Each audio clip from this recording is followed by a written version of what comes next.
Olá, bem-vindos ao canal onde você encontra as mentes por trás da nova indústria que surge da convergência entre mídia e varejo. Eu sou Paulo Schiavon e esse é o Commerce Media Club. Bom, hoje a gente recebe aqui o Leonardo Nares, o CEO da DP6, um amigo de longa data, alguém que eu admiro muito também e que é um grande especialista em métricas, em analytics, em análise de negócios. O nosso episódio de hoje, o objetivo dele é passar por esse tema que é tão central dentro do ecossistema de commerce media, porque é uma grande discussão ainda. Não existe um modelo bem estabelecido, né? Por mais que, obviamente, o mercado de commerce media ele seja uma derivação do histórico de mercado de mídia que a gente conhece, né? Inicialmente o mercado digital, porque o commerce media nasce muito dentro das plataformas digitais do e-commerce e outros formatos, mas ele vai muito forte também para todo o ecossistema físico, né? O varejo, ele é, como a gente vinha falando agora há pouco, majoritariamente físico, principalmente aqui no Brasil e na América Latina. A gente está falando aí de mais ou menos 89% do varejo total brasileiro sendo físico. No varejo alimentar, que é uma das grandes potências dentro do ecossistema de e-commerce, normalmente mais de 95% do varejo também ainda é físico. Talvez só o mercado de farma seja um pouco diferente, né, que as grandes redes já têm mais ou menos 20, 25% às vezes da transação já acontecendo no ecossistema digital, então talvez seja elas a que vão ser mais impactadas aí pelo IA agêntico, que a gente também falou um pouquinho. Mas a ideia, Léo, é a gente começar aqui, né? Vou pedir primeiro para você se apresentar e na sequência a gente falar é, né, o que realmente importa nas métricas de e-commerce hoje em dia, né? Se Legal. apresenta primeiro, por favor. Legal. Bom, eu sou o Léo Nares, né, obrigado, Paulo, pelo convite. Eu sou o Léo Nares, CEO da DP6 e, né, hoje lidero uma operação, né, que trabalha basicamente com dados e métricas aí nessa jornada completa, desde a gente coletar e fazer sentido e tomar decisão lá no final. E tem muita coisa que acontece nesse meio do caminho, né. E engraçado quando você começa a falar disso, né, que olha, a gente ainda está no mercado, não ainda, né, mas a gente está no mercado que tem um comportamento muito importante, né, da jornada, vamos dizer assim, desconectada, offline, e a jornada online já é relevante e conectada ali, porque eu comecei minha carreira já na publicidade digital há 25 anos atrás. Então a gente começa a refletir e fala, mas há 25 anos a gente está nessa digitalização? Tá, estamos em outros patamares, mas não é uma coisa só de digitalizar porque a tecnologia está chegando, senão ela já teria chegado faz tempo, né? Porque a gente já faz, né, todo Exato. esse tempo. Mas é uma questão de comportamento humano, né, e essa omnicanalidade, toda essa possibilidade que a gente tem, ela na verdade reflete a preferência das pessoas e, né, o dia a dia, a vida das pessoas. Então, é muito legal a gente poder discutir isso aqui, porque é algo para a gente aprender a, né, não só sobre como medir, como, né, descobrir essas maneiras de encontrar o dado, a informação, mas também como tomar decisão que, né, reflita a sociedade, que reflita, né, os nossos negócios. Então, E essa obrigado de novo pelo informação é o que convite. gera a escala, não é isso? É isso aí. Mas falando especificamente sobre commerce media, o que você acha que hoje é fundamental de se acompanhar? Quais são as métricas chaves? Uhum, E eventualmente o que está sendo utilizado de maneira equivocada ou de maneira míope, né? Ou seja, que muitas das operações estão se ancorando em algumas visões, uhum, mas que não necessariamente elas definem os pilares ideais para o crescimento de resultados em cima desse modelo de investimento. legal. O commerce media tem esse diferencial de estar, posicionado em momentos muito valiosos da jornada, e ancorado com dados, né, tanto em segmentação quanto depois na medição, e que a gente precisa olhar né, de uma forma diferenciada para essa execução com métricas que reflitam todo esse potencial, né. Então quando a gente fala de retail media, por exemplo, a possibilidade de medir, né, as pessoas que chegaram até a venda efetivamente é algo que, né, qualquer outro canal tem uma dificuldade e o retail media, né, como o commerce media, no geral, tem uma facilidade. É lógico que existe uma diferença, né, de cada marca, as marcas endêmicas que estão no varejo, as marcas, né, que não estão no varejo, elas vão ter caminhos, né, distintos ali para implementar isso tecnicamente, mas esse é um ponto, né, principal, porque muita gente já começa olhando para as métricas padrões de mídia, né, e que eventualmente a gente fica no meio do caminho, né? Ou seja, a gente precisa olhar para esse resultado, né, completo até o final.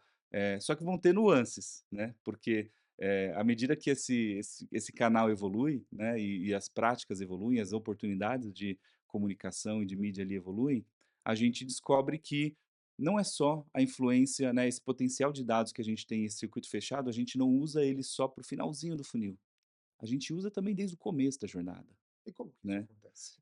Isso acontece porque, o consumidor, consumidores estão expostos, né, são expostos a vários estímulos em momentos diferentes, né, eventualmente numa página introdutória de um aplicativo, né, numa home de uma plataforma, né, ali acontece um momento em que a pessoa não está, obviamente, já decidida, às vezes ela está explorando, e às vezes isso vem através de notificações de aplicativo, isso vem, né, de outros momentos da jornada. E, o Retail Media, Commerce Media aprenderam que ali tem momentos valiosos para a gente impactar não só com o formato que a gente, né, tá mais acostumado de, patrocínio de produtos, sponsored products, né, ou o mais próximo ali de links patrocinados, né, que a gente tinha das primeiras mídias digitais ali, mas a gente já tem hoje formatos de vídeo, formatos de, páginas customizadas e isso, impacta, né, as pessoas de uma maneira diferente, num momento diferente. Na hora que a gente, já enxerga que é diferente, a métrica também tem que acompanhar, Legal. né. E aí a gente tem caminhos, né, então não dá para olhar e falar: "Olha, então agora eu tenho mídia, commerce media, a gente tem que olhar só para conversão, vendas, né, ou ROAS", né, que eu acho que é ainda um tema polêmico que a gente tem que aprofundar. Mas, na hora que a gente entende que já tem esses momentos diferentes, então eu também tenho que, chegar até o final lá eventualmente, mas a janela é diferente. O impacto de uma campanha de construção de marca ou de meio de funil, no varejista ou numa plataforma, né, de viagens ou em outro lugar, também não pode ser imediatista e tentar fechar aquilo num dia, numa janela de uma semana. Muitas categorias a gente vai precisar maturar aquele impacto ao longo de um mês, 2 meses, 3 meses, às vezes até 6 meses, né, ou eventualmente anos, né, categorias como, linha branca e alguns, a gente precisa, consistentemente avaliar se aquilo está mudando uma decisão de longo prazo, né, e que não está ali imediatamente disponível na plataforma. E se a gente só olha para aquela conversão na janela padrão ali da plataforma, a gente eventualmente vai penalizar isso. Então, dá para fazer, né, quando a gente olha para todas essas etapas do funil, mas a gente vai ter que equilibrar. Olha, isso aqui eu enxergo com métricas de final de funil mais curtas, de curto prazo, e as outras eu vou precisar de uma janela um pouco maior para ver esse impacto no longo prazo, né? E aí começar a juntar as pecinhas desse quebra-cabeça de métricas, né? Cara, é muito legal e você me trouxe algumas questões que eu queria explorar com você, que muda por talvez categoria de produto, né, mas também em relação aos formatos, né. Quando a gente começa a trabalhar com,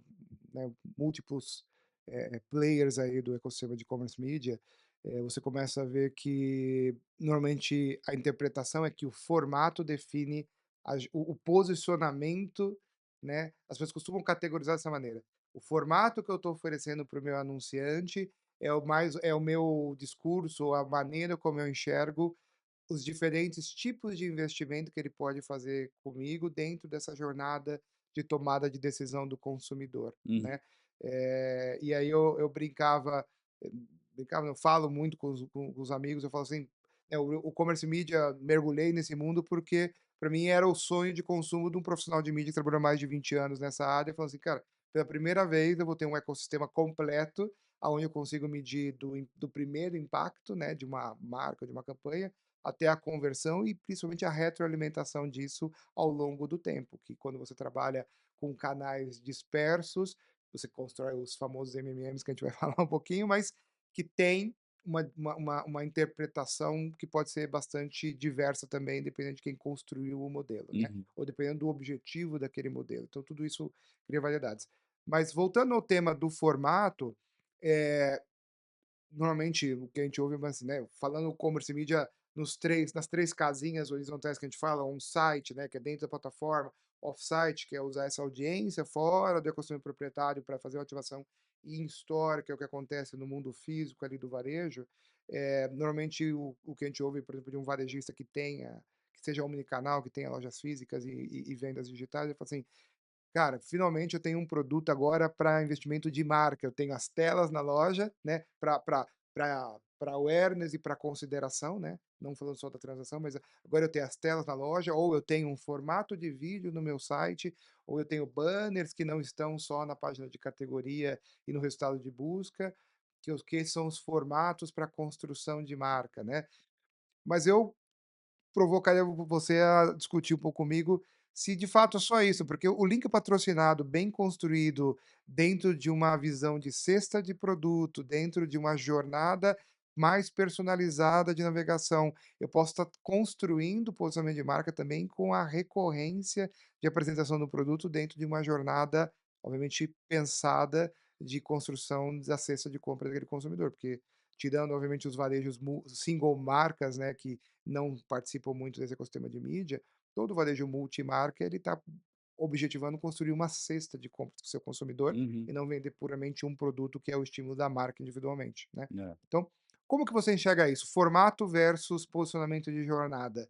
Como que você acha que o varejo, né, os players, tanto de varejo físico, omnicanal, quanto, ecossistemas mais diversos que não são, né, só o varejo alimentar e de fármacos, que é o Uhum. mais comum no commerce media, mas uma rede talvez de turismo, uma rede, de finanças, como que ela pode construir um mix de formatos e de oferta que de fato consiga construir uma visão de jornada de consumidor dentro do seu ecossistema, mas que não seja baseada meramente na separação de formatos, mas e sim da maneira como eu atuo com eles. É, essa separação de formatos ela facilita, né, ela coloca em caixinhas ali para simplificar, mas é bem verdade isso que você falou, de que, mesmo a relação de listagem de produto, de gôndola, né, ali de final de experiência do cliente, ela também é oportunidade de construção de marca, né, porque a gente tem ali a mensagem que pode ser controlada, a gente tem a embalagem que pode ser controlada, né, a disposição, e no e-commerce, né, ou nos meios digitais, você tem toda a página de produto para trabalhar, né, Sim, então, e sem contar que a experiência por si só já constrói ou destrói a marca, né.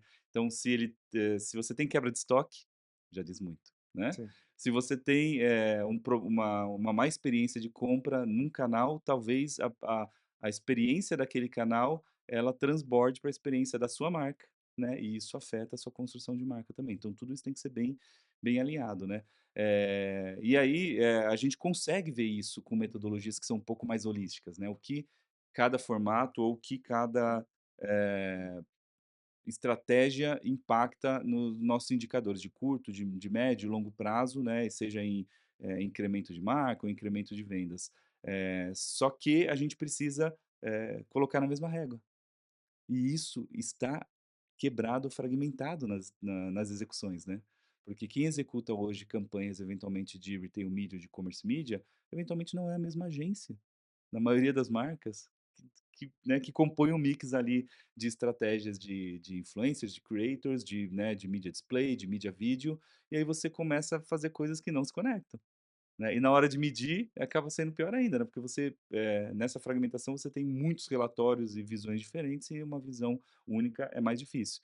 É por isso que essa centralidade da visão de resultado ali, ela precisa de alguma forma estar mais próximo da marca, mais próximo do anunciante, algo um pouco mais holístico que consiga, reunir todas essas informações para facilitar uma tomada de decisão, mais ampla, né, um pouco mais duradoura, né.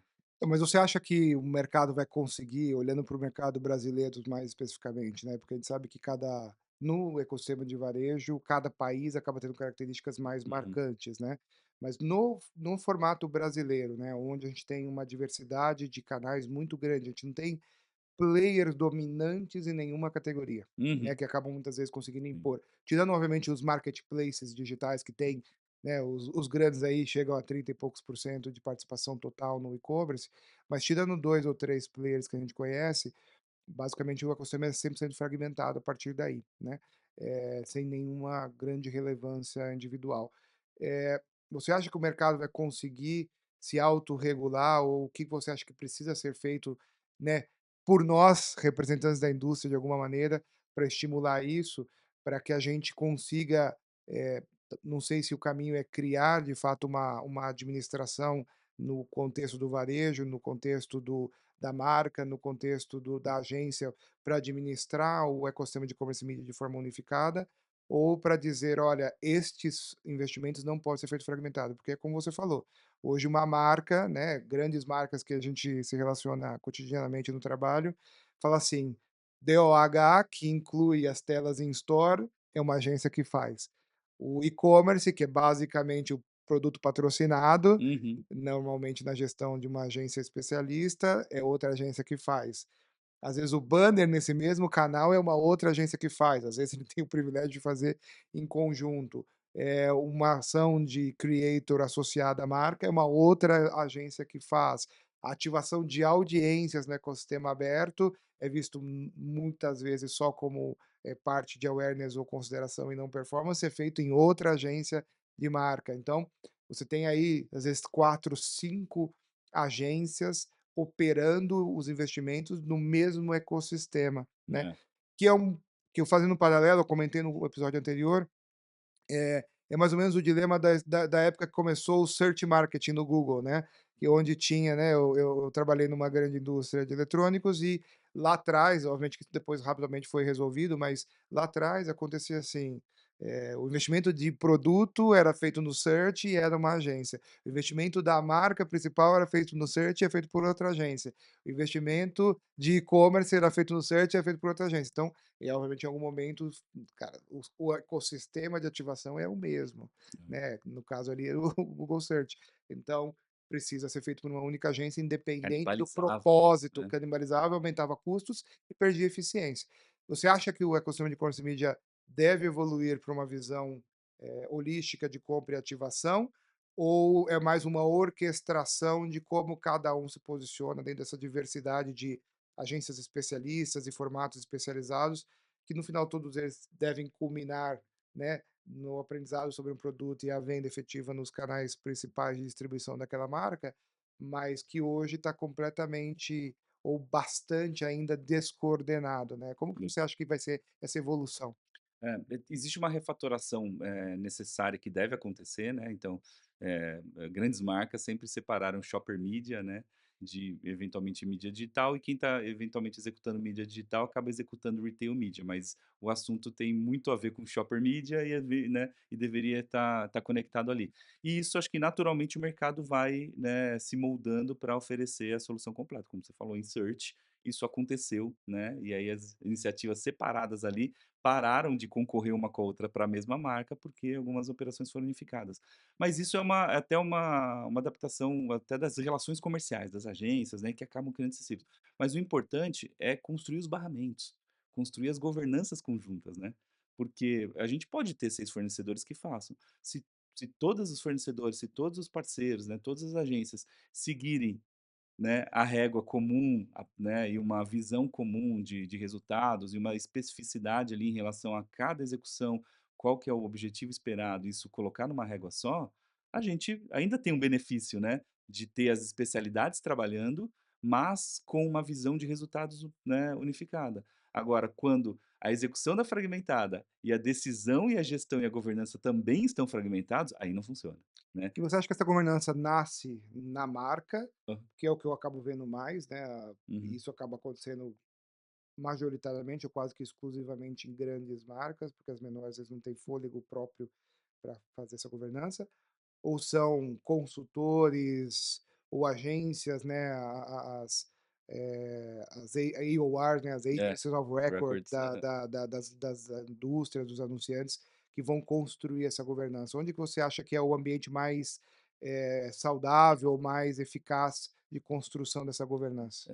Eu acredito muito que quanto mais próximo da decisão real de negócio, né, tiver ali, a gente vai ter talvez um fluxo mais maduro. Então, onde eu acredito que deva ser o melhor caminho para isso acontecer é a centralidade mais próxima dentro dos anunciantes, né. Porque para mim, né, as lideranças de marketing dos anunciantes, a liderança financeira, né, que tem um papel importantíssimo nessa gestão, deveriam estar falando essa mesma língua, né. Mas como você falou, nem todo mundo tem, estrutura e capacidade para gerenciar toda essa fragmentação. E aí você vai ter que colocar hubs ali, né, e um dos hubs são as agências. Uma agência full funnel ali, né, o full house ou, né, uma agência que a gente costuma chamar simplesmente de full, né, ela pode orquestrar várias outras, operações, tanto de outras agências quanto de operações especializadas ali dentro do mesmo grupo, da mesma agência, né. E isso facilita, porque por mais que a gente tenha ali uma agência, né, a centralidade esteja na agência, ela vai conseguir, né, orquestrar isso nas diferentes especialidades, diferentes canais, diferentes, né, dados ali. Então, O importante é você ter uma governança unificada que coloque a mesma regra e coloque pesos importantes para final de funil, para começo de funil, né, e para tudo que a gente precisa. Mas nem todos os anunciantes vão conseguir fazer isso dentro de casa e a gente vai ter que ter, né, estruturas, eventualmente, de apoio, né, seja consultoria, seja agência ali que vão fazer essa deduplicação. Mas aí, a gente precisa unificar visão e linguagem, né.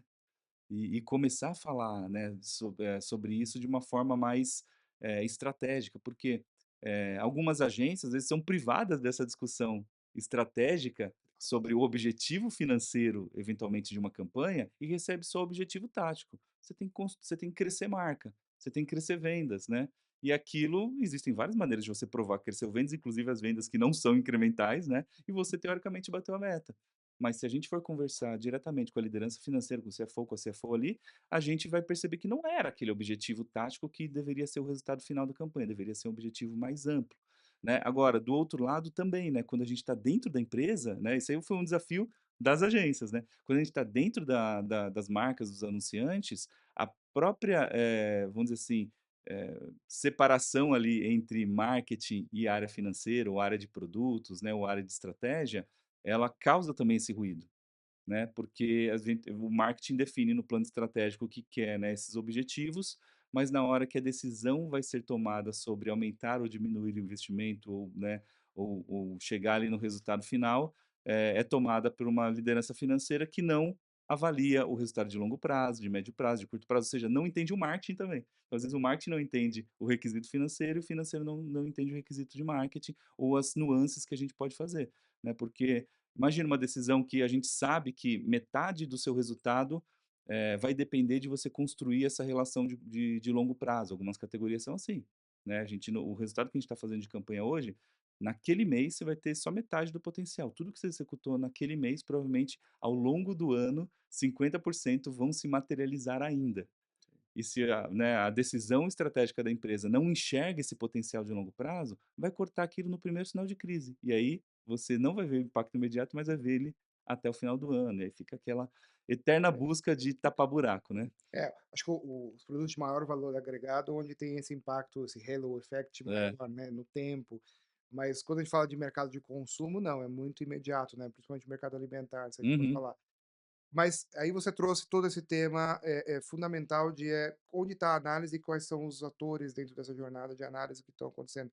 Você entende que a alta liderança das marcas, dada a complexidade do commerce media, precisam hoje minimamente participar dessa discussão para entender esse impacto ou ainda é uma discussão, né, falo da alta liderança para poder juntar o marketing com o comercial, com a uhum. tecnologia, com o CFO, para fazer essa agenda fluir de uma maneira mais organizada e dar uma visão eh, holística do negócio, ou você acha que isso vai ser resolvido dentro do marketing, como que acaba acontecendo?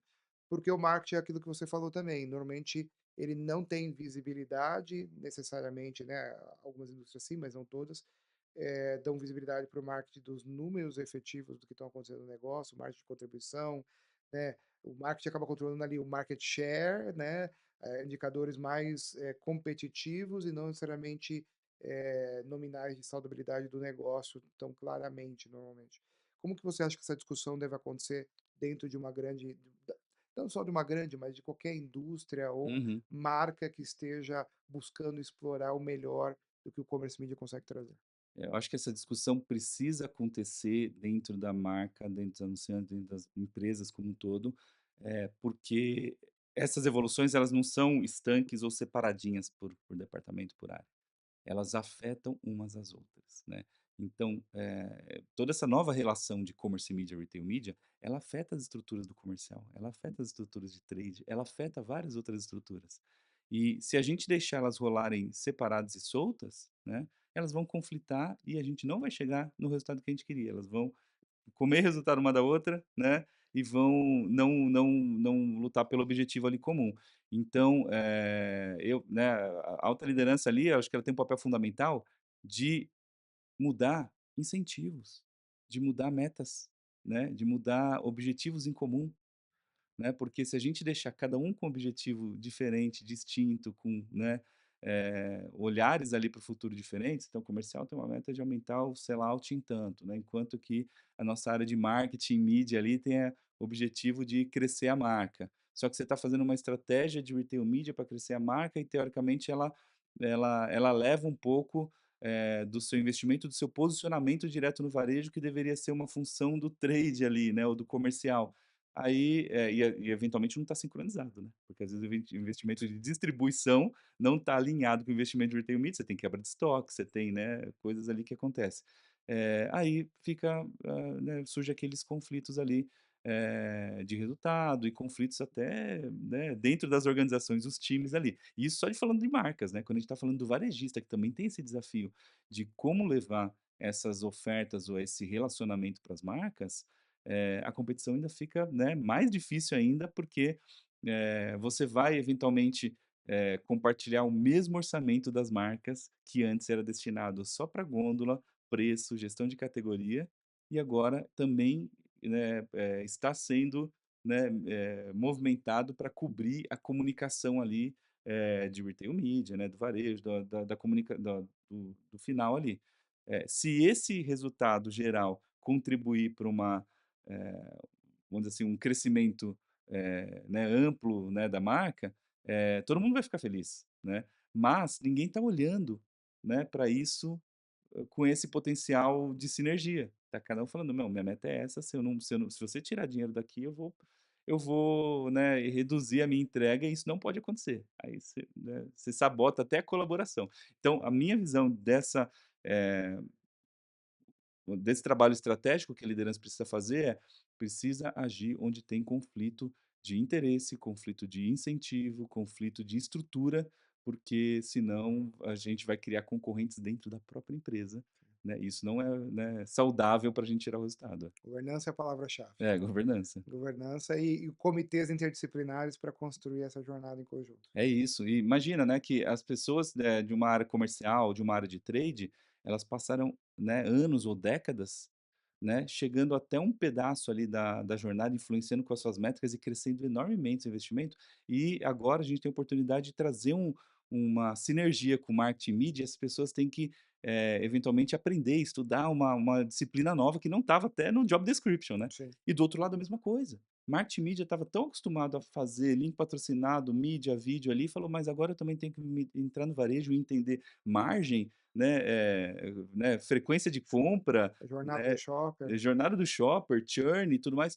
Agora faz parte também da linguagem, né, e a gente vai ter que ter esse overlap, né, e um aprendizado novo, criar novas até funções e responsabilidades ali para isso acontecer. E aí a liderança tem esse papel de juntar cultura, Sim. juntar time. Talvez, falando até sobre governança de novo, talvez criar um comitê, um board, né, controlado ali pelo board da própria companhia, um comitê de inovação que vai construir esse modus operandi dentro do que eventualmente vai ser executado na prática, para não deixar na mão individual de um departamento ter que ser o patrocinador exclusivo daquilo, né. E é um tema muito sensível, porque isso afeta, né, grandes volumes de investimento, Sim, né, e muitos especialistas de mercado até recomendam: "Não, deixa separado, porque senão a gente vai perder resultado". Você vai, né, na verdade as exato. marcas vão tirar de um lugar, colocar em outro, até reduzir, porque, né, você tem uma eficiência maior num canal e outro no outro, e você até reduz o investimento ali, que você fazia, né, historicamente.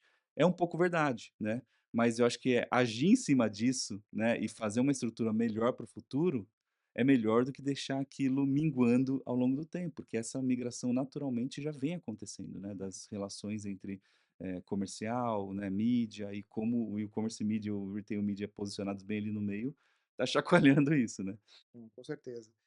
Mas, cara, vamos falar um pouco mais das métricas propriamente ditas, né? O ROAS é quase uma ditadura hoje em todo esse ecossistema, né? Basicamente, os varejos, né? As plataformas de mídia estão sendo avaliadas por isso, né? Já que eu trago o resultado transacional, eu sou medido pelo ROAS que eu estou trazendo muitas vezes, ou a agência olha só para esse KPI e acaba deixando outros aspectos importantes de fora da discussão, ou ele acaba tendo uma visão míope que não olha no tempo, idealmente a construção de valor para que o ROAS acaba sendo uma das maneiras de tangibilizar, mas não a única, né? Como que você acha que que essa discussão deve evoluir para além do ROAS, ou quais os problemas que a visão exclusiva do ROAS traz dentro da análise de eficiência, de um investimento de commerce media? Legal. O ROAS é uma métrica até que foi sempre sonhada pela maioria das pessoas que trabalham com mídia e publicidade O digital, que é ROAS para quem né. está ouvindo a gente pela primeira Retorno vez? sobre investimento em publicidade, né, Return over ad spend, né. Ela justamente conecta essa parte do resultado final, seja receita, vendas, né, ou margem ali, em relação ao investimento que a gente fez em publicidade, né, o ROI, só que excluindo, né, as complexidades ali do ROI numa grande corporação, ele pega só o investimento publicitário ali como fonte disso. E ele, né, a gente fala que era sempre um sonho do investimento de publicidade digital, do resultado das ações de publicidade digital, porque, era fazer a jornadinha completa, que a maioria das vezes a gente só conseguia no e-commerce. E agora está disponível para todas as marcas que quiserem anunciar no retail media, no commerce media, você consegue fazer a mesma coisa que o e-commerce fazia, que é provar o retorno até o finalzinho da jornada, até a compra, até o dinheiro na conta ali, né. Sim. Agora, eh, quando a gente traz isso para o varejo e começa a utilizar em larga escala, a gente começa a ver todos os detalhes e, as nuances ali de como a gente deveria aplicar, né. Porque, se a gente olha para uma campanha isolada, se eu fizesse uma campanha, um veículo, né, de um produto, uma categoria, né, e medisse ali o ROAS, provavelmente eu teria influência zero de outros fatores. Mas o ROAS, como ele utilizado hoje, ele pode levar a imprecisões mais, né, impactantes aí do que você não medir, né, quando a gente não tinha essa possibilidade. Porque imagina, a gente acabou de falar da relação que o comercial e o trade sempre tiveram, né, de levar o produto para as gôndolas ou o produto com uma precificação ou com um posicionamento diferente para cada varejista. Na hora que a gente olha a mídia no varejo mostrando ROAS, a gente já chega na pergunta clássica, né, que é: "Tá, mas, o quanto dessas pessoas já iam comprar e eu só tô, gastando mais dinheiro para mostrar o produto ali na vitrine de uma forma um pouquinho mais bonitinha, um pouquinho, né, mais posicionada ali". E esse é o principal cuidado que a gente tem que ter. O ROAS já é muito legal, porque a gente não tinha isso em várias outras mídias, mas no contexto do varejo, ele é banal, né, porque sim, a gente consegue chegar até o final, mas se ele não ajudar a gente a entender o quanto a nossa mídia influenciou aquela decisão, sim, as pessoas já iam para o varejo para comprar, né. Algumas coisas a gente estimula no meio da jornada e tal, mas a gente tem que medir isso com essa precisão melhor, né. Por isso que junto com o ROAS, né, e essa discussão foi muito legal ter vindo para ROAS, porque evoluiu toda o ecossistema de mídia digital.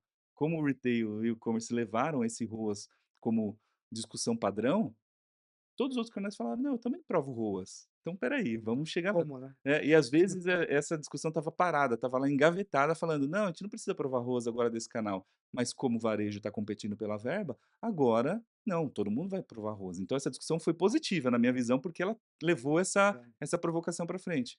Mas agora o varejo já olha de outra maneira, que "Tá bom, mas então eu quero medir o resultado, né, o retorno, mas não só o retorno puro e com overlap, né, com essa sobreposição, eu quero medir o resultado incremental.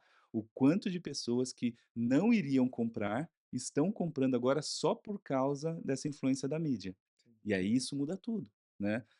Só de colocar o "izinho" na frente, né, então em alguns lugares vocês vão ver relatórios de ROAS e o iROAS, né. sim. O iROAS, o incremental ROAS, né, é o mais importante para a gente olhar isso, para responder para o CFO: "Olha, se você não tivesse feito isso, você não ia ter 20% das vendas", né. E essa resposta diz muito mais sobre a eficiência, né, a efetividade ali da nossa execução, do que o ROAS, né, que carrega todo esse problema, né, essa sobreposição com as outras iniciativas. Então, é uma métrica muito boa, gerou um amadurecimento do mercado, não só para o retail, mas para toda a mídia digital, mas ela precisa ser colocada no lugar certo e na hora certa. E alguns pontos da jornada, ela não pode ser tão imediata, né. Não só é importante a definição do incremental, mas o período. Porque na hora que a gente falar de estratégias que não são, do final do produto ali da decisão, estratégias mais de médio prazo, né, como é que eu vou fechar que aquela campanha que eu executei essa semana, extrair o seu máximo potencial de retorno, mesmo que incremental, se a disponibilidade mental e os efeitos ali de memória que as pessoas têm sobre a construção de marca, só vão se materializar de 1, 2, 3, 6 meses para frente, né. Então o ROAS Importante, mas preocupante.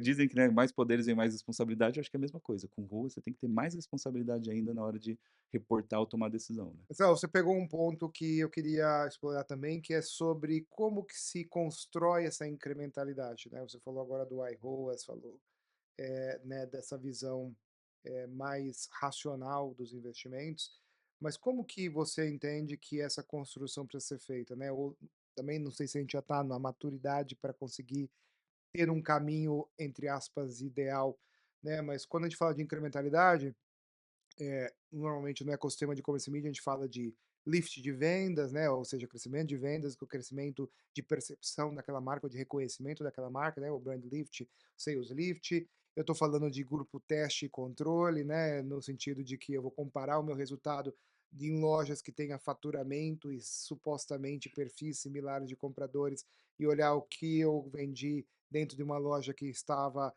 recebendo campanhas versus a loja que não estava recebendo. Como que você acha que esse é o método, ideal, né, para quem está construindo esse valor para a marca anunciante, para de fato mostrar essa incrementalidade, ou qual é essa jornada que tem que ser cumprida de preparação dos dados e das informações, para que essa percepção de resultado positivo no fim do dia seja de fato consistente, e mais do que consistente, seja escalável e controlável ao longo do tempo, vamos assim dizer. Legal. Isso é muito importante, porque a metodologia ela afeta o quanto você vai chegar, né, do resultado mais preciso e as decisões podem variar se você vai mexer 12% ou 35%, né, e isso é muito crítico. O mais importante é a gente conseguir, sincronizar esses aspectos mais, né, críticos aí da que você já trouxe ali, né, um monte de experiência nisso, que é, a incrementalidade, né, o quanto aquilo aconteceu, né, além do que já estava previsto, exige que a gente separe o que já estava previsto, né. Então a definição do baseline, a definição da amostra do controle, né, tudo isso são, práticas e ciências que precisam ser muito respeitadas, né, porque hoje, algumas vezes a gente usa como sinônimo de incrementalidade fazer um antes e depois, né. Sim, E o antes e depois não é necessariamente incremental, né. sim, A gente precisa aprimorar. E aí existem técnicas para tudo isso, porque mesmo que a gente queira fazer um antes e depois, a gente pode usar uma inferência causal, a gente pode fazer um teste de causalidade, né, que é próximo ali, não é a mesma coisa, mas que ajuda a gente a chegar numa resposta muito similar de quanto aquilo é incremental, né. Outras técnicas que a gente consegue além dessa inferência causal é separar, o que a gente chama de contrafactual, né, que é uma análise que, tenta estabelecer o que aconteceria, né, se você não estimulasse aquele canal, se você não estimulasse aquela resposta. Então você compara aquilo, né, e acaba tendo, equivalências nesse exposto controle. Então, ele precisa ser uma ciência, né, ele não precisa ser tão complexo, porque quem precisa lidar com essa complexidade é cientistas de dados, né, eventualmente as pessoas que vão desenhar isso nas plataformas, né, e tudo mais, mas você precisa ter isso do ponto de vista de negócio como rigor. "Ah, mas isso está sendo medido como?" Alguém tá, né, controlando tudo isso, não precisa saber exatamente, né, o que está sendo feito ali, mas precisa saber que esse cuidado está acontecendo. Então, aí a gente precisa entrar em detalhes. E aí quando a gente olha para o incremento, né, em vendas no varejo, né, quando você tem um closed loop ali no final, a gente está falando de um dado que está muito mais próximo da gente conseguir fazer um exposto controle melhor, porque a gente tem segmentação, igual você falou, seja por loja, seja por, região, né, o GeoLift hoje é uma das estratégias mais fáceis de executar e que a gente consegue uma precisão dessa, porque você consegue, num país igual ao Brasil, ter muitas similaridades geográficas para separar as amostras ali geograficamente e conseguir, né, chegar em boas conclusões. Mas quando a gente está falando de estratégias que não vão exatamente para o incremento de vendas, né, como o brand lift, a abordagem também precisa ser um pouquinho diferente. Se você pegar uma amostra muito pequena, numa rede só, né, e estimular basicamente naquela rede, você vai ter sempre um resultado positivo, né. sim. E aí a gente fala eventualmente de um engagement lift, de um sales li de um brand lift, né, e é difícil a gente enxergar onde não acontece um resultado positivo, porque é quase que, né, você medir se você apertar o interruptor vai ligar a lâmpada. 99% das vezes sim, né. E aí a gente tem que tomar esse cuidado. Então, se eu quero medir um impacto na marca, eu tenho que ver se a amostra vai ser representativa, se ela vai realmente, expandir para além da minha campanha, né, para eu conseguir separar isso, o efeito disso, que é o efeito imediato ali, né, que a gente está estimulando, o quanto, né, mais possível, né, o quanto mais a gente conseguir colocar isso cross redes ou cross execuções, melhor também. Porque o brand lift numa rede só com estímulo que você faz lá, né, um impacto quase que, né, direto, imediato, que a gente sempre vai ter positivo. Agora, se você faz isso cross redes e mede esse impacto em pontos de contatos diferentes, né, e, né, com uma horizontalidade maior em relação à sua estratégia, Uhum, aquilo fica um pouco mais perto da realidade, né, e aí a gente começa a ter uma representação melhor. Agora, e se eu não tenho, né? Porque, eventualmente, eu não consigo fazer um brand lift se eu não contratar, uma instituto de pesquisa, se eu não usar o recurso avançado de uma plataforma que dá essa minha pesquisa, esse resultado só a partir de um nível de uhum, investimento, né, tudo aquilo que a gente pode, executar. A gente tem que colocar, alavancas e mecanismos, né, de controle para também não tomar as decisões erradas, né. uhum. Porque por mais perfeito que seja o modelo, e se eu chegar em boas métricas, se eu mexer tudo que o modelo me diz, né, o modelo pode estar muito errado, porque ele é uma representação da realidade. Então, na hora que eu pego, né, uma visão completa, com um ROAS incremental bem calculado, com um brand lift ali, né, teoricamente bem calculado, e vou tomar uma decisão pura naquilo e o modelo está me apontando para mexer 40% do meu orçamento, a gente tem que tomar cuidado, porque 40% é muita coisa. Ele Sim. pode ser a diferença entre você bater a meta, não bater a meta ou mudar toda a estratégia. E aí, se a gente quer fazer isso de uma forma um pouquinho mais, né, madura ali, mexe 5%, mexe 10% do seu orçamento e vê se ele responde àquela sua estratégia, né, que o modelo está apresentando. Aí, ou seja, você faz um experimento em cima do experimento, né? O experimento te deu um caminho. Na hora de você mexer no investimento, de você aplicar aquela decisão, você vai fazer um experimento para ver se aquilo se sustenta, porque você uniu várias plataformas diferentes, né. E aí você consegue avaliando se aquilo está indo na direção certa. Então eu mexi e foi para onde eu queria. Legal, então eu vou mexer um pouco mais e vou seguir, e vou acompanhando a partir daí, né. Essa triangulação de pesquisas, né, de fatores, vai ser muito importante, e não é uma coisa só. Eu estou fazendo campanha de marca, eu vou medir com brand lift e acabou. Não, mede pelo brand lift. Mede o efeito de longo prazo nas vendas com né, o lifting, o ROAS incremental e o lift em vendas, e mede os outros aspectos disso para você triangular e falar: "Faz sentido, está chegando lá", né. E aí a gente começa a chegar numa decisão um pouquinho mais controlada. Então precisa de ciência, precisa de metodologia e precisa também de cuidado na hora de você colocar essa decisão em prática, né. E se você só olhar e não tomar decisão, é pior ainda, né. Não, com certeza. Eu acho que você trouxe elementos aí importantes para justamente dar visibilidade para nossa audiência de como que eu construo uma estratégia full funnel usando o ecossistema, né, porque o ecossistema de commerce media naturalmente faz com que todo mundo enfoque no resultado objetivo de vendas, né, e despreze um pouco a jornada e o valor que isso pode criar, né, em etapas anteriores de consideração, vamos assim dizer, né. É isso. Além do que, a jornada do consumidor não é linear, né, a gente fala muito no mundo da publicidade, né, de awareness, né, o reconhecimento de marca, consideração, vendas, né, e loyalty, que é a recompra, né, para simplificar essa conversa, mas a gente sabe que a jornada do consumidor é completamente diversa, né, no mercado alimentar brasileiro, as pessoas em média passam por 8 estabelecimentos diferentes, comprando produtos diferentes da mesma categoria, É entre muito aspas, ao importante, longo é. do mês, né, não é diferente em outras categorias de varejo. Então essa jornada ela é muito diversa e você conseguir capturar, né, de uma maneira eficaz, a atenção do seu consumidor, mesmo em momentos onde ele ainda não se decidiu pela compra, é fundamental dentro desse método que você explicou aqui pra gente. Muito legal. E você acha que a fragmentação, né, justamente dessa jornada de consumo, ela é, de certa maneira, um inimigo para a escala do commerce media, né? Como que você acha, que as marcas e as agências, principalmente agora falando mais do que os varejos em si, porque eles têm menos inferência em outros ecossistemas, deve evoluir para conseguir lidar com essa diversidade da jornada, né? Como que a gente trabalha essa como é que a gente busca um certo nível de padronização e comparabilidade entre diferentes canais, já que o consumidor, obviamente, não escolhe um único É. meio de compra, né.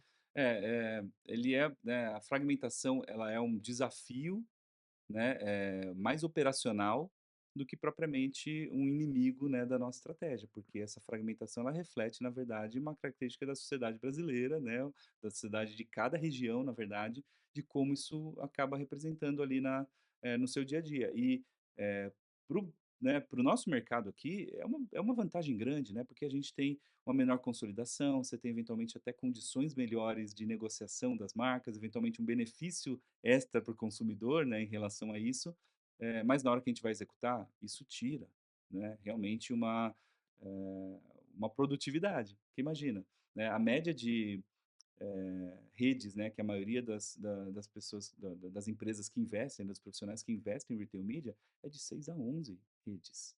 Né. Então imagina você juntar relatórios diferentes, de plataformas diferentes, de 6, e isso a gente só falando de retail media, Sim, né.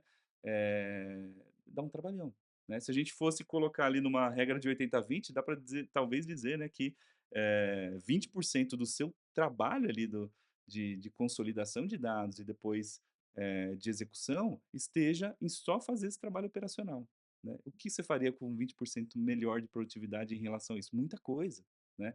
Então, dá um trabalho operacional, mas é importante a gente considerar que é assim para a gente agir em cima dele, né. E aí tem solução? Tem, a gente vai gastar tanto mais horas quanto mais, investimento. Mas a gente precisa endereçar e saber que aquilo faz parte do trabalho, né. Então, quando a gente está falando dessa fragmentação de redes, a gente não tem um player e 2 players só, que sejam consolidados o suficiente para a gente direcionar todo o investimento para lá. A gente vai ter que investir em, estratégias técnicas, tecnologias, metodologias que considerem tudo isso para tomar uma boa decisão. Ou tomar cuidado com aquelas decisões que você tenta extrapolar para todo o resto. E aí vamos trazer exemplos práticos aqui, né. sim. Quando a gente fala, por exemplo, de métricas muito avançadas que são muito legais, né, por exemplo, compradores novos da marca, new to brand, né. Algumas ferramentas têm isso já dentro, né, algumas plataformas têm isso dentro da sua suíte, da sua arquitetura ali, e outras a gente tem que pedir manualmente ou, né, fazer uma análise ali bem artesanal. Mas praticamente todas conseguem executar. Mesmo que demore mais e a outra seja real Total, time, a informação está lá. A gente conhece o sim. consumidor, tem a compra, a gente consegue, né, saber se comprou do concorrente, se não comprou, se é da sua marca e tal. Agora, se eu olhar para new to brand só da minha rede, né, olha essa, né, essa distinção aí, essa visão talvez limitada que a gente vai ter, porque o consumidor, consumidora, ele pode, não ter comprado com você naquela rede, mas comprou em outra rede, Sim. né. E aí quem vai ter essa informação? As outras redes ou você, se tiver um programa de relacionamento, tiver, né, algum outro caminho. E a gente vai ter que lidar com isso. Então como é que eu vou fazer?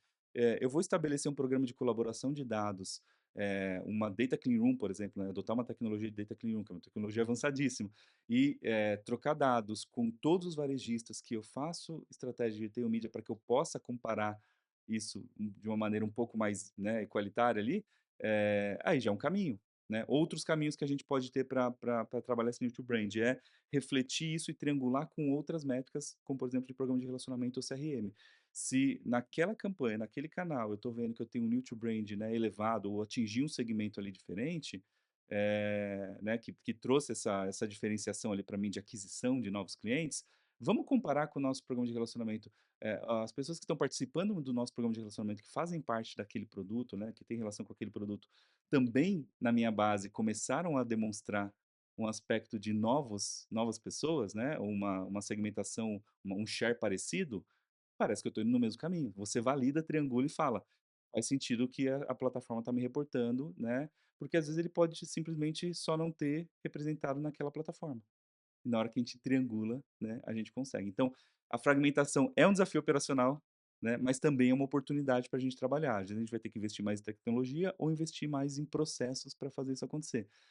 Então não é uma notícia, né, tipo: "Ah, é simples, né, resolve". Não, a gente vai ter que trazer essa complexidade para o dia a dia, né. Antes as campanhas de mídia digital, né, quando a gente fala, né, aquelas que a gente executava, né, décadas atrás, a gente fazia meia dúzia de variações e anúncios. Hoje as campanhas precisam ser muito mais, né, variadas e com muito Uhum. mais segmentações e tudo mais. É uma complexidade, mas também é um potencial que a gente não tinha antes. Sem dúvida. E falando de dados first party, né, você falou muito sobre justamente a organização dessa informação, né, o chavão da área é, cara, o first party do varejo é ouro, né, ou Uhum. seja, ele é o fator mais importante justamente, do todo o ecossistema de commerce media. Mas se ele tiver desorganizado, né, ou ele não for capaz de responder essas perguntas que você trouxe, ele pode ser um grande problema, ou ele inviabiliza inclusive, esse trabalho com um parceiro comercial, né. Então na sua visão, o que que separa o ativo de dados que é realmente valioso, né, ou aquilo que é só discurso na prática, né? O que que, eh, o varejo, né, ou todos os participantes desse ecossistema que são os geradores da métrica, precisam se preparar antes de entrar nesse ecossistema, né, em relação ao seu first party data, para de fato atuar de maneira consistente. Legal. E o First Party Data eu diria que não é só importante para o varejo, mas ele é crucial para todos, né, porque esse exemplo que eu dei do CRM validando o New to Brand, é um dado First Party da própria marca, né, e ele talvez que, né, balize aí algumas das estratégias, mais interessantes aí para a gente fazer. Agora para o varejista, né, na hora de estabelecer a sua oferta de retail media, ou a sua estratégia em conjunto com a marca, né, e tudo mais, o first party é muito importante, porque ele acaba virando até um ativo de monetização, né. Não só ali para a gente, vender o dado em si, porque isso, né, pela LGPD é até, né, mais restrito do que era, né, décadas atrás, mas para segmentar, para, né, encontrar pessoas ali, ativar, né, os segmentos que a gente quer, e para medir. Agora, qual que é a diferença e quando ele, né, realmente se torna um ativo valioso? Quando ele tem qualidade, né, Sim. porque teoricamente hoje em dia todos os e-commerce, todos os varejistas têm dado, seja do ponto do processador de pagamentos, seja do checkout, seja da navegação da experiência, né, hoje em dia até os varejos físicos têm os dados das câmeras para saber, né, passadas em gôndolas e por aí vai, né. Agora, o que que diferencia de um varejista, né, a oferta de um varejista para o outro, e se você pagaria mais ou menos um CPM de um varejista do outro, né, a qualificação do próprio cliente, mas também a qualificação do dado, né, porque quando a gente avalia como as empresas medem a sua jornada digital, aí existe uma outra fragmentação, né, algumas, fazem isso muito bem, né, e está tudo, vamos dizer assim, unificado e bem implementado, e outras que, estão usando uma implementação padrão de analytics ou uma implementação padrão ali de experiência do cliente, com métricas duplicadas, com dados duplicados, né. E aí você acaba gerando, você nem vê que isso acontece, mas você acaba gerando uma performance, né, pior do que o do seu concorrente. E isso começou a ficar visível depois da explosão da mídia programática, porque, à medida que a gente foi escalando, a gente foi confiando demais. Não, os dados programáticos estão fluindo, eu estou comprando daqui, estou comprando dali, isso está segmentando, está indo, está indo, está indo, está indo, né. Na hora que, alguns estudos, né, nos últimos anos começaram a auditar os dados para falar: "Espera aí, mas a segmentação que eu comprei de pessoas interessadas em comprar, né, geladeira, me trouxe uma campanha com um resultado muito inferior. Vamos auditar ali, né?" Na hora que foram avaliar, os sinais que estavam pegando eram sinais que não necessariamente refletiam as pessoas com esse interesse, porque pegavam lá de uma definição antiga de que a pessoa que navegou por uma notícia que fala disso significa que ela tem interesse, e no final isso acabou virando uma bola de neve que foi se acumulando.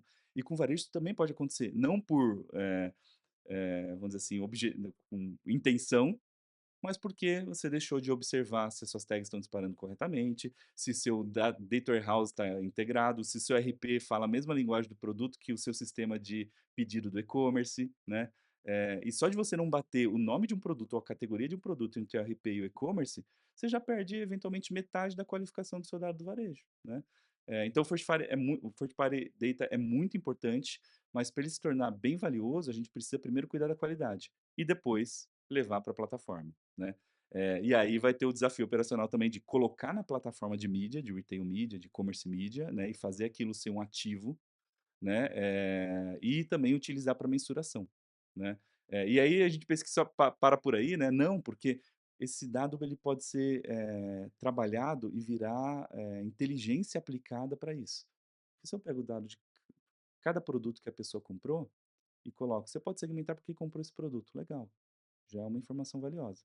Mas se eu criar um modelo de cesta que identifica os tipos de produtos comprados, para identificar o momento que cada consumidor ou consumidora fez aquela cesta ou fez aquela compra. Ah, a pessoa que compra, né, margarina, manteiga, leite, pão e ovo, ela está no momento de comprar café da manhã.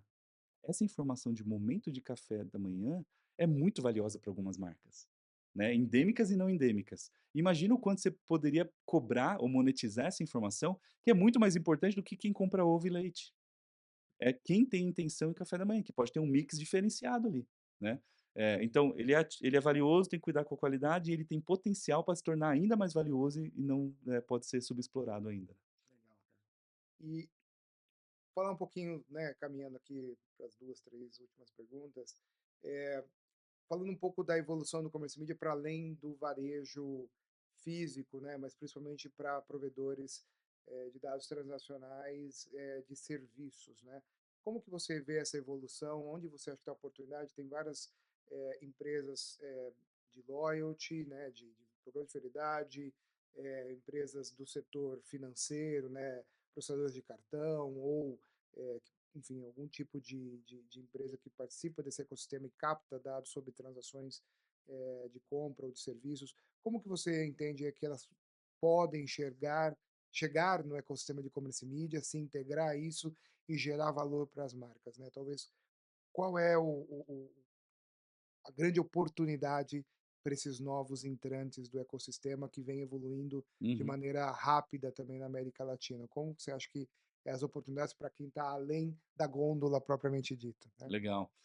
O e-commerce media ele amplia, né, essa nossa visão de potencial de momentos de compra ali, porque ele vai atingir, finanças, vai atingir viagem, vai atingir, né, entretenimento, Saúde, saúde, né, várias outras categorias ali que, em alguns momentos algumas pessoas já falaram, né, retail media não é retail media, é mídia, só que no contexto do varejo, né, a mesma coisa vai acontecer para commerce media, né, cada vai ser simplesmente mídia, só que, a régua vai subindo porque, né, todo mundo vai estar competindo por algumas variáveis básicas de mídia, que é qualidade do dado, qualidade da plataforma, né, potencial ali de resultado e tudo mais. Então, quando a gente fala do commerce media, né, o que talvez traga maior diferencial, né, pra quem está entrando ou para quem está estruturando é a posição na jornada do cliente, do consumidor, da consumidora, e e isso vai variar para cada categoria em si, né.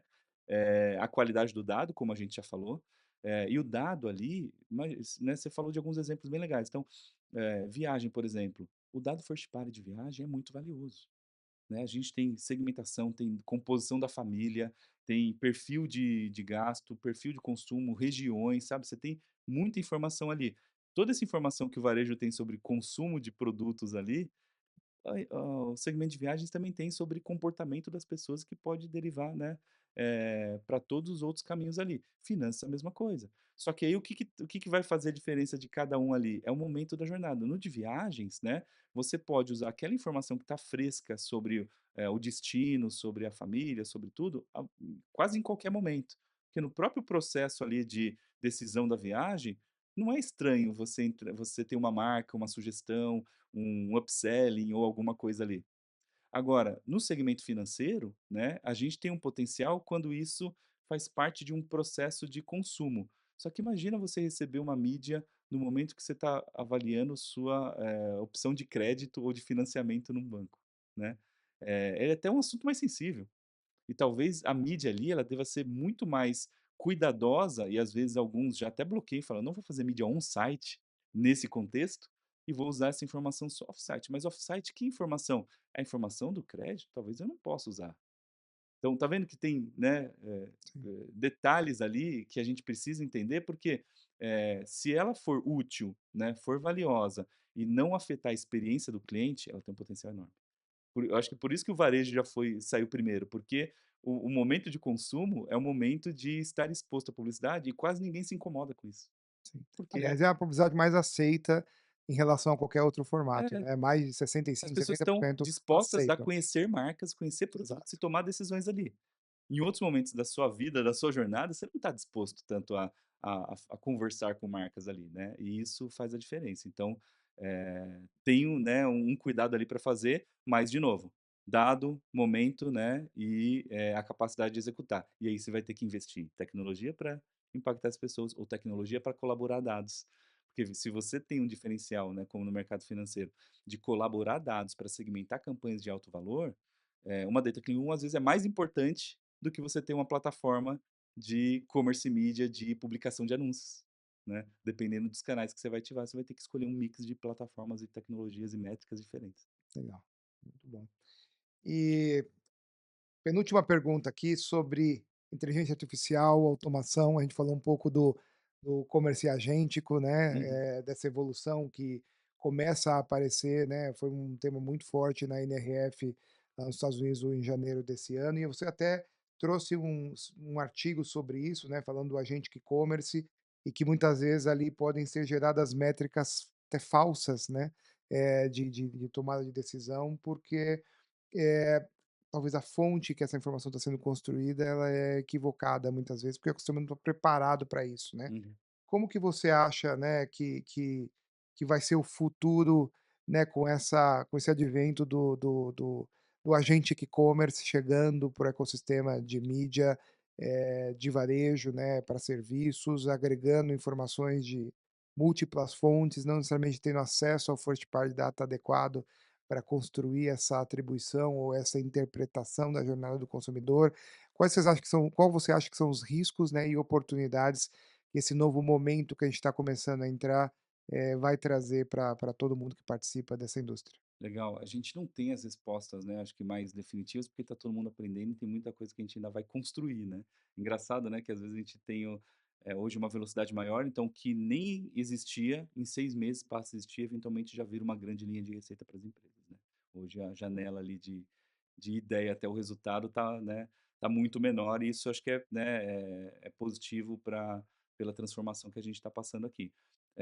Mas o impacto, né, que a gente já tem começado a explorar nisso, né, é que, se o agente de e-commerce ele substitui canais de relacionamento com o cliente, né, a pessoa deixa de ir numa loja física porque não toma a decisão aquele produto mais na loja física, o agente escolhe por ela, né, ou faz uma compra intermediada por um chat ali, né, sem precisar ir na loja física, sem precisar ir ao aplicativo do e-commerce, ou sem precisar, né, ir no site do e-commerce ou em outro marketplace, por exemplo, você já muda inventários, né, e possibilidades de monetização de audiência, por exemplo. Né, se as pessoas não estão indo no e-commerce, não estão indo no aplicativo, o quanto você venderia de audiência, né, de consumidores ali procurando determinado produto para mídia, né, eh, diminui, né, sensivelmente, vai depender da adoção dessa plataforma. A gente já viu que, né, a escala tende a ser bem rápida. Então, esse é um dos primeiros cuidados que a gente tem que acompanhar e avaliar. Hum. Se o canal está mudando o comportamento do consumidor, a gente vai ter que adotar alguma estratégia, né. Será que né, encontrar outro canal para se relacionar com aquela pessoa, né, com aquele consumidor ou consumidora, ou, obrigar que ela passe pela plataforma, né. Geralmente obrigações não são muito bem, né, aceitas, mas vai depender da dinâmica que a gente tiver, né, o quanto você vai limitar que as pessoas façam pela plataforma, né, de AI, de inteligência artificial, ou faz pelo próprio e-commerce. Então, vai ser uma discussão ainda, né, complexa. E o outro aspecto que a gente está aprendendo é se são inteligências ou tecnologias que vão tomar decisões pela gente com alguma autonomia, então a informação que a gente vai ter que levar para influenciar a decisão não vai ser direcionada a pessoas, eventualmente vai ser direcionada para agentes IA. E aí, né, a gente pode falar: "Ah, mas então é um novo SEO, eu tenho que levar, né, uma otimização da minha página, do meu produto, das minhas características ali para a inteligência artificial favorecer o meu produto ou enxergar melhor os diferenciais do meu produto?" Sim, né, tem um aspecto desse. Mas também tem um aspecto da campanha, porque a inteligência artificial, ela também pode percorrer os sites, os varejos e as N milhões de conteúdos no mundo para avaliar se a sua marca representa aquele atributo ou se destaca, né, naquele posicionamento. E a sua publicidade precisa convencer não só o humano, mas o agente de que seu produto é o melhor. Né, e essa é uma coisa que está muito incipiente. A gente já viu em pesquisas acadêmicas que, há uma publicidade no meio de uma jornada de compra de um agente autônomo, ela influencia a decisão do agente autônomo. A gente sabe que ele considera também a imagem, o vídeo, tudo que está acontecendo, mesmo que seja uma publicidade ali. Mas o quanto e como e o que você deveria comunicar, aí é o que a gente ainda precisa aprender, né. O que a gente está e, como hipótese, para algumas categorias, o discurso para o humano vai ser mais emocional, né, enquanto que para a inteligência artificial a gente vai fazer um discurso mais funcional, né, ou técnico ali. E a inteligência artificial vai adaptar isso. Talvez, né, esse é o caminho mais lógico e imediato. Mas será que a inteligência artificial não começa também a entender os nossos perfis comportamentais ou de decisão e vai ser mais influenciado por um discurso até emocional para falar: "Olha, essa marca está prometendo essa resolução emocional com esse produto para essa necessidade sua", e talvez ela enxergue isso, né, e leve. Então eu tô cheio de talvez aqui, porque o agente e-commerce ele vai mudar canais e distribuições, mas ele também vai mudar, para quem a gente vai, direcionar a comunicação, né. Tem várias categorias que algumas pessoas não fazem nem questão de tomar aquela decisão, já delegaram para humanos hoje. Delegar para agentes vai ser o próximo passo, Sem dúvida, né. E sem dúvida. aí a gente vai precisar fazer com que esses agentes sejam, né, influenciados para vender nosso produto, né. Legal. Não, e acho que é importante também a gente olhar que o agente e-commerce, né, ele vai ter talvez a oportunidade de evoluir mais rapidamente em ecossistemas mais desenvolvidos, onde existe uma consolidação maior do varejo, né, onde É, existe uma fragmentação maior, talvez seja mais complexo de ele evoluir, talvez no tempo, né.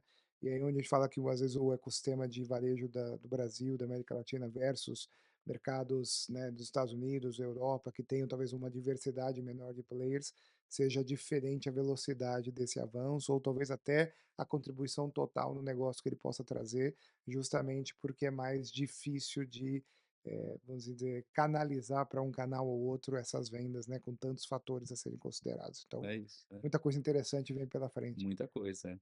E aí, só para a gente fechar aqui, queria falar um pouquinho do papel do profissional em tudo isso, né, a gente falou Uhum. muito de metodologias, de desafios do negócio, mas e o papel do profissional em tudo isso, né, o profissional de mídia, o profissional de varejo que está atuando aí dentro, né, hoje ele precisa entender, né, quem se envolve, se dedica ao ecossistema de e-commerce mídia de alguma maneira, precisa entender de mídia, de dados, de varejo, de trade, de tecnologia, né, de dados de privacidade, de estatística, que você falou bastante, e obviamente também do próprio negócio que ele está participando, né.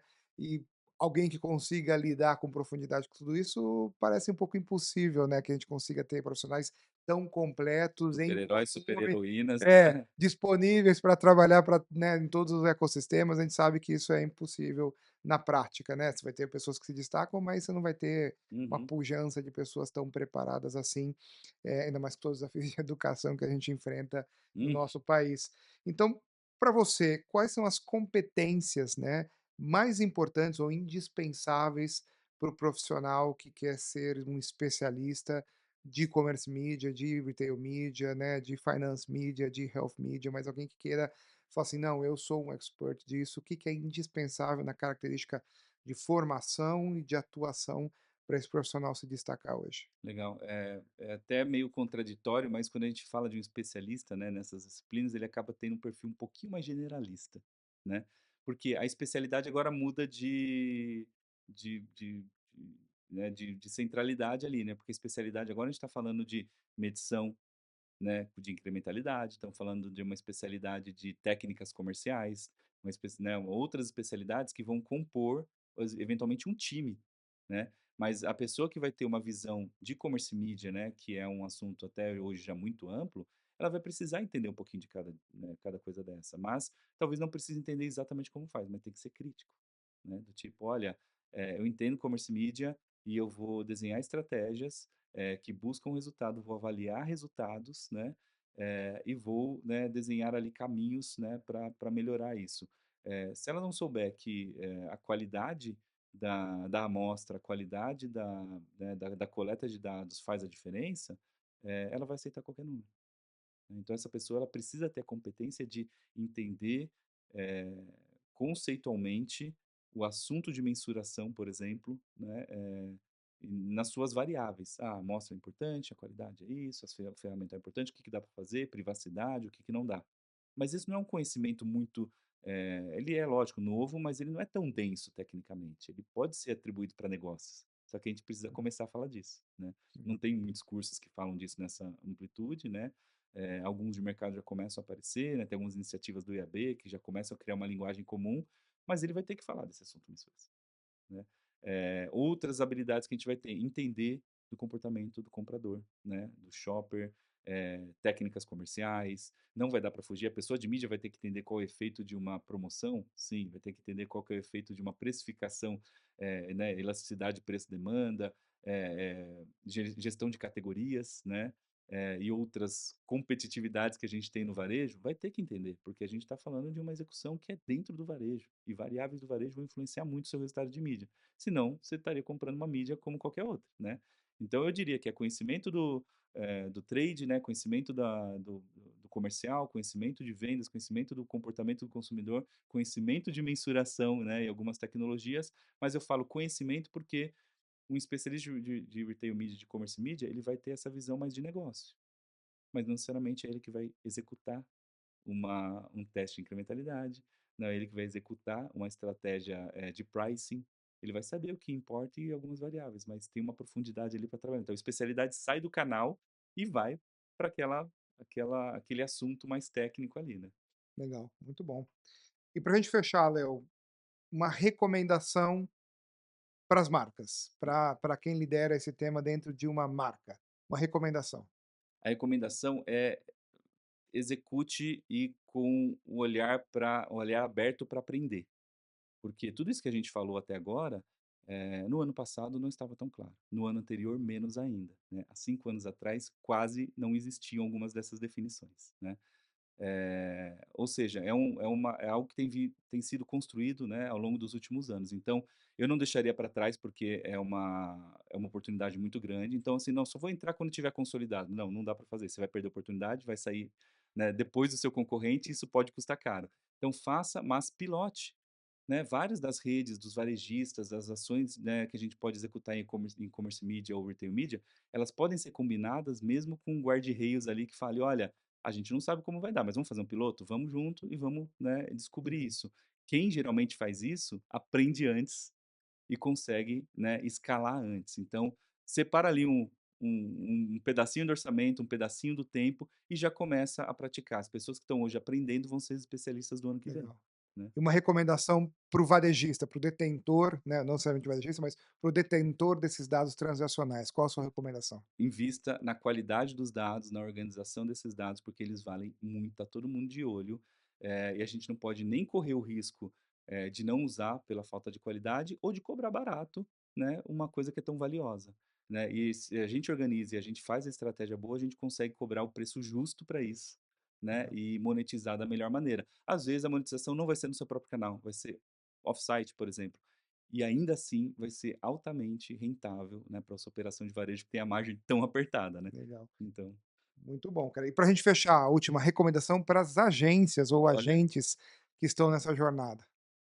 invista na qualificação das pessoas para aprimorar, porque as agências e até consultorias, né, e outros players que estão ali no meio do caminho, elas são o farol de muitos clientes e muitos varejistas de como executar isso. E não dá para ser farol se a gente não investir na especialidade ali, né, então precisa investir na qualificação. Todo mundo que é mídia precisa de uma imersão ali, de um banho de loja em tudo que dá para fazer, né, em commerce media, em varejo, em todos os outros segmentos. Então precisa investir muito na qualificação. Tudo que a gente já passou os últimos 20 anos aprendendo sobre links patrocinados, né, se a gente vai para uma estratégia de retail media, a gente aproveita um bom pedaço, mas não é tudo. A gente precisa investir nessas pessoas sendo as referências para os clientes, para os anunciantes, porque talvez essas pessoas não tenham o tempo necessário para dedicar com a profundidade que uma agência pode trazer. Muito legal, cara.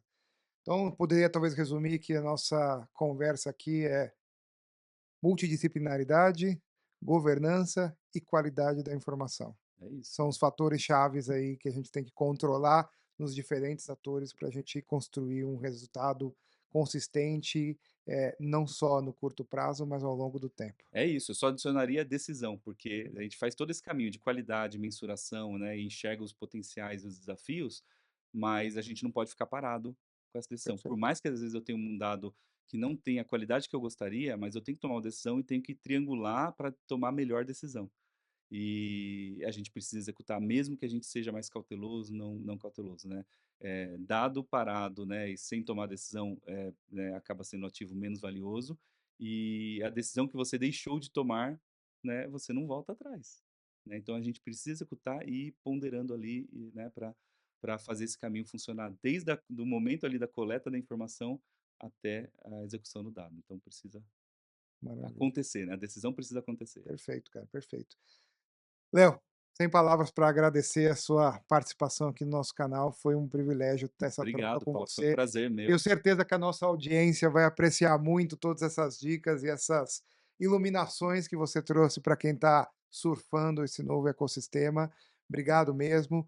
E para você que veio acompanhando a gente até aqui, muito obrigado pela sua audiência, né? Siga o Commerce Media Club nas principais plataformas. A gente está presente no YouTube, no Instagram, no TikTok, né? E no Spotify, para quem quiser ouvir também esse podcast. Acompanhe a gente, siga a gente em todas as redes para conseguir continuar acompanhando toda essa evolução do nosso ecossistema. Então, obrigado, Léo. Foi um prazer. Muito obrigado por participar do Commerce Media Club. Eu que agradeço.